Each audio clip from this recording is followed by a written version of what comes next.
It is time, everyone. In 8 of the last 9 years, we've been generously gifted a Nintendo Direct during the first couple weeks of September. So, naturally, it's time to strike while the iron is hot and throw my hat into the algorithm. I know just how much fun it is to binge some predictions the day before the Direct, so if you're stopping by to feel the hype, feel free to subscribe. I'm currently playing the Great Ace Attorney on my channel for the first time, and I plan on playing the upcoming indie game Eastward in a couple of weeks. Yeah, it's the one that was featured at the end of the last Indie World.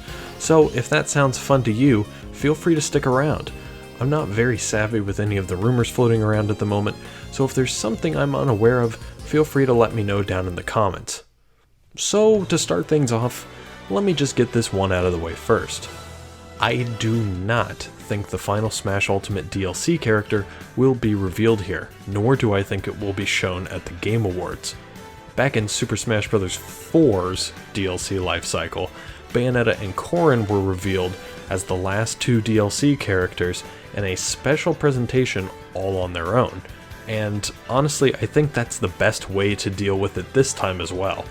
Ultimate is supposed to be the ultimate Smash Bros. Experience, so I think the final send-off for its 3-year DLC lifespan should be just as special in turn.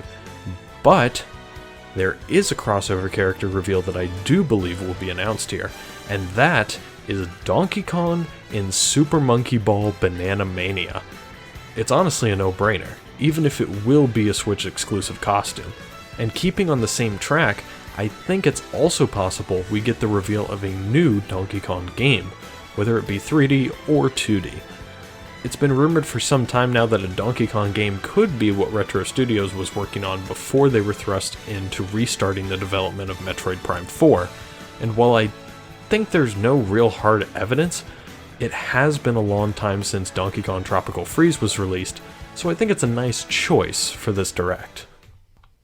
I also think it's been quite a while since our last mainline Kirby game, so I'm hoping to see something about that as well.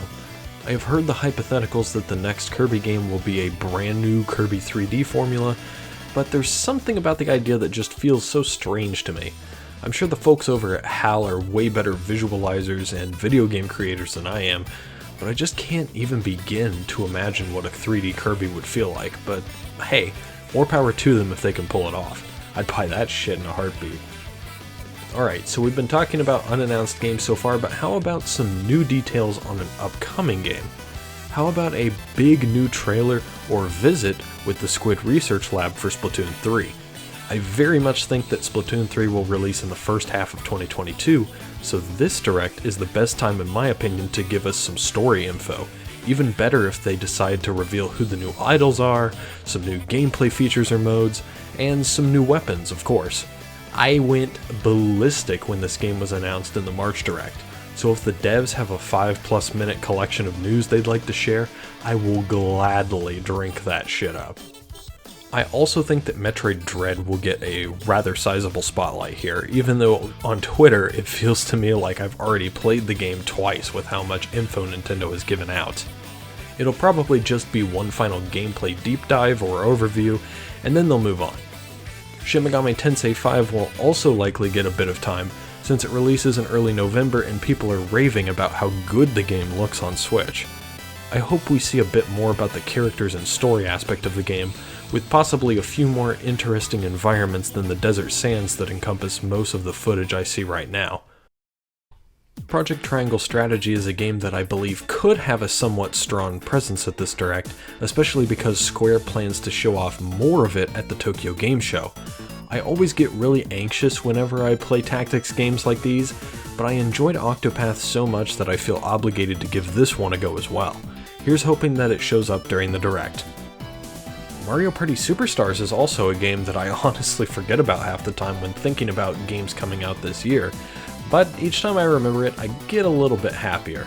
I hope they tell us what the few remaining boards for the game will be, and also reveal the roster of the game.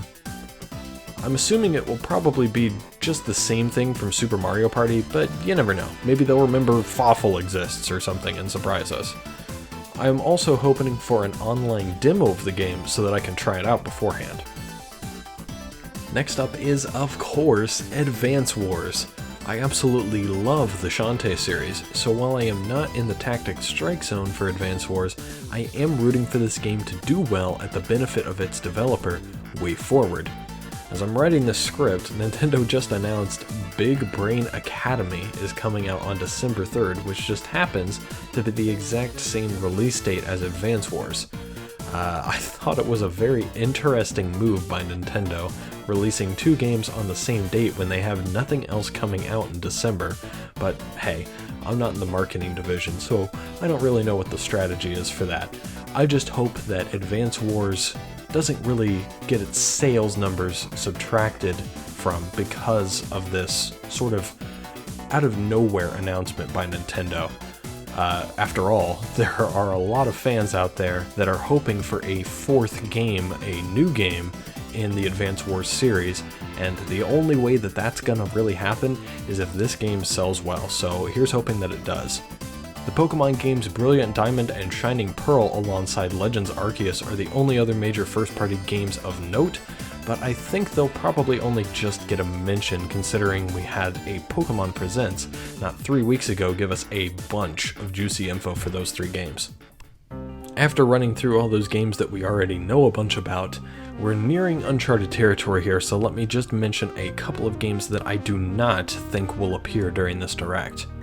Metroid Prime 4 is a bit too early in development to have anything worthwhile to show here, and I doubt Nintendo would want to take the spotlight away from the upcoming Metroid Dread anyways. Bayonetta 3 is so difficult to predict simply because we know absolutely nothing other than some promises from Platinum that it still exists. I'm gonna go ahead and guess that it won't be here, but really, who knows? It could show up and just surprise us all. And lastly, I do not think that we will hear anything new about Breath of the Wild 2. Nintendo stated that they were shooting for a 2022 release on this ambitious sequel title, which makes me immediately think that it's planned for release at the end of 2022 rather than the beginning. I don't expect to see anything new about this game until at least the Game Awards at the earliest. Which brings me to the final 3 predictions I have for this Direct. I only expect one of these 3 to happen, if any of them, just because there's so many other smaller third-party games they could talk about that I won't even guess or mention. First off, I think Capcom will reveal a new exclusive Resident Evil game for the Switch, potentially Resident Evil Revelations 3. If you followed the Capcom leak from last year, you know that this specific idea was mentioned in their future plans for the Resident Evil series. As of yet, we haven't heard a word about it, but I feel like it's a perfect time to reveal whatever this game may be, especially if it's coming out in October or November, even though I feel like they probably would have announced it before now if it was coming out around then. The only reason I'm not confident in this is that Capcom typically has a large presence at the Tokyo Game Show, so they could talk about it there instead. Or maybe I'm just wrong in general and it doesn't exist. It could definitely be that as well. The second prediction I have, and the one that I am probably the most confident in, is Monolith Soft revealing their unannounced next big exclusive project. This could be Xenoblade Chronicles X ported to the Switch, it could be Xenoblade Chronicles 3, or maybe it's just a new IP. Whatever it is, it's sure to be verifiably outstanding. The timing just feels right for this reveal, especially considering Xenoblade Chronicles Definitive Edition was revealed at the end of September 2019's Nintendo Direct, and a new game could follow the same launch schedule, releasing in May of 2022. There's also the scheduled site maintenance for Monolith Soft's website that's going to take place on September 8th, which falls in the expected time frame for a Nintendo Direct. And lastly, and most unlikely, I just won a new Mario Kart. I mean, come on, face it, Nintendo. We're bored of playing Mario Kart 8. Not only has it been out on Switch for 4.5 years, it's been out for 7.5 years in total, including the Wii U stretch of time. That's the longest stretch between Mario Kart main series games ever. No, I do not count Mario Kart Tour, and no, I do not count Mario Kart Live Home Circuit. Both of those games are side games. They do not count, and I will stand firm on that argument. Do I really blame Nintendo for writing Mario Kart 8 Deluxe this long? No, I absolutely don't. The game is still the highest selling game on the Switch, and 8th in all-time video game sales. That's crazy. It's a cash cow that will never stop until the next Nintendo console is revealed or the next Mario Kart game comes out. That is why it is so unlikely for the dev team that makes Mario Kart to be billed for one more run this generation.